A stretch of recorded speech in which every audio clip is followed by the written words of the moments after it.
Mesdames et messieurs, bonjour et bienvenue dans cette nouvelle vidéo dans laquelle je vais vous parler aujourd'hui des groupements mixtes de résistance. Alors, quand est-ce qu'on peut parler des groupements mixtes de résistance? Alors, avant de commencer, je vais vous demander de vous abonner, me laisser un commentaire, un pouce pour ne pas rater les prochaines vidéos.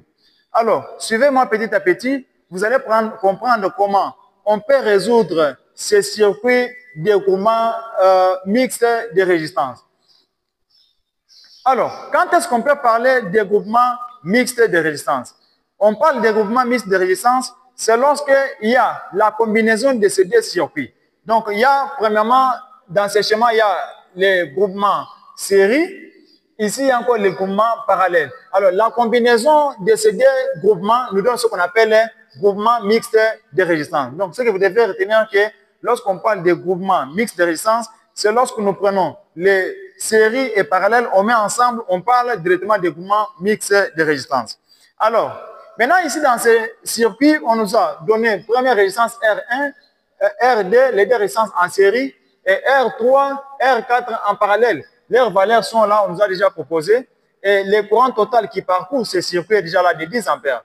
Maintenant, ici, on nous demande la tension totale. Donc, la tension, bon, ici, nous ne connaissons pas. C'est ce qu'on nous demande. Et aussi, on nous demande de trouver la valeur de la résistance équivalente. Qu'est-ce que nous allons maintenant faire avec ces circuits-ci? La plupart des gens ne comprennent pas comment résoudre un circuit mixte de résistance. Alors, je vais vous donner une méthode très simple. Alors, qu'est-ce qu'il faut faire?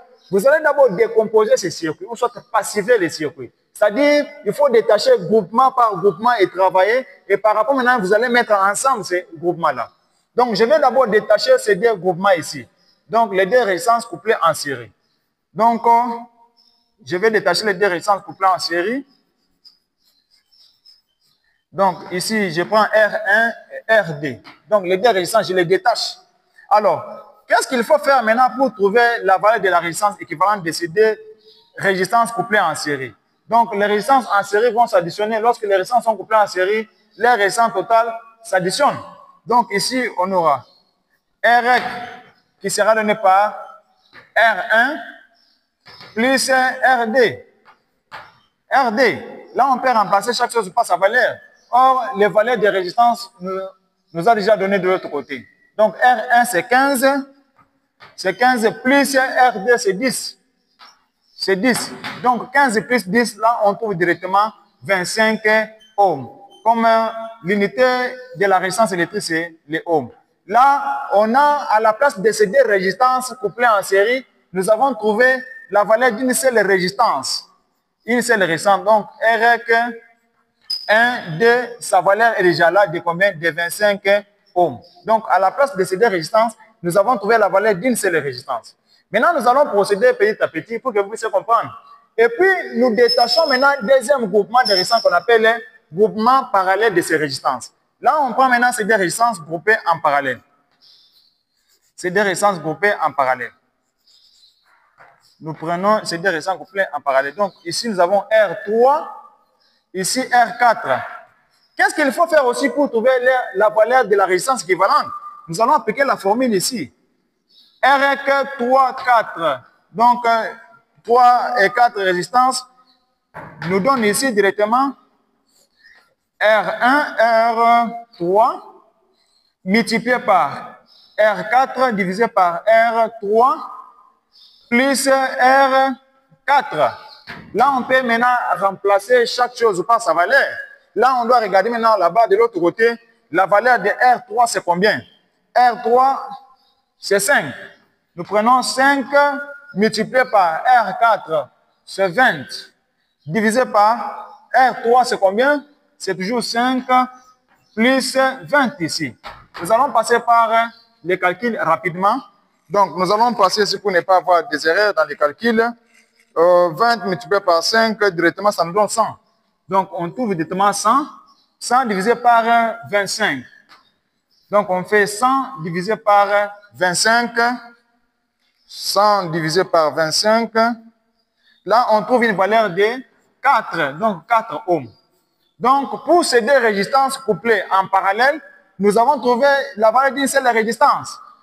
La valeur d'une seule résistance de combien? De 4 ohms. Donc, à la place des deux résistances couplées en parallèle, nous avons trouvé une seule valeur. Une seule valeur.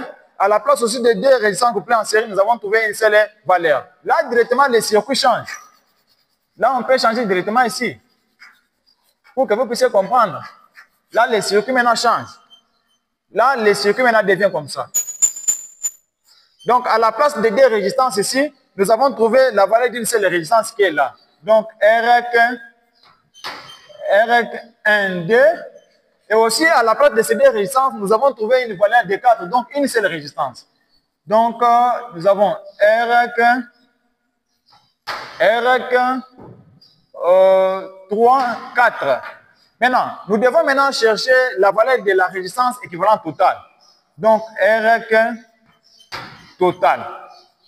Donc là, il suffit maintenant, comme nous nous retrouvons avec les deux résistances en série, les deux résistances doivent maintenant s'additionner. Là, on aura maintenant R1, 2 plus R1, 3, 4.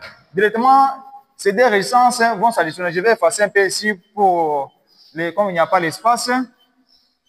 Comme il n'y a pas l'espace. Directement, nous allons prendre ici la valeur de R1, 2. On avait trouvé une valeur de 25. On prend 25 plus les deux deuxième groupement de résistance parallèle. On a trouvé une valeur de 4. Là, on doit directement procéder par le calcul. Qu'est-ce qu'on a fait ici? On a pris la valeur des deux résistances ici. Il nous a donné une seule résistance qu'on a remplacée ici.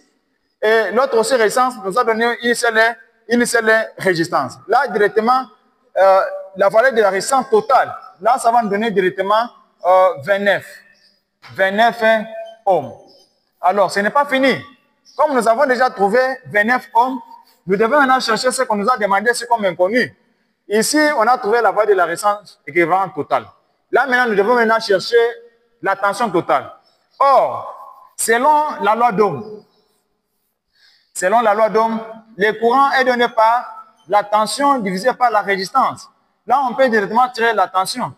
La tension nous sera donnée par la résistance multipliée par le courant directement à partir d'ici, selon la loi d'Ohm. Là, on peut remplacer chaque chose par sa valeur. Là, maintenant, ici, le courant, la tension totale ici, sera donnée par R total multiplié par le courant total qu'on nous a proposé de 10 ampères. Là, on va remplacer ici. On prend 29 multiplié par 10. On peut procéder directement par les calculs rapides. Donc, on prend 29 multiplié par 10. Donc, ça nous donne directement 290. Donc, 290 volts. Donc, la tension appliquée aux bornes de ce circuit est de 290 volts. Si vous avez des questions, laissez-moi dans les commentaires. Je vais vous répondre par une vidéo. Merci.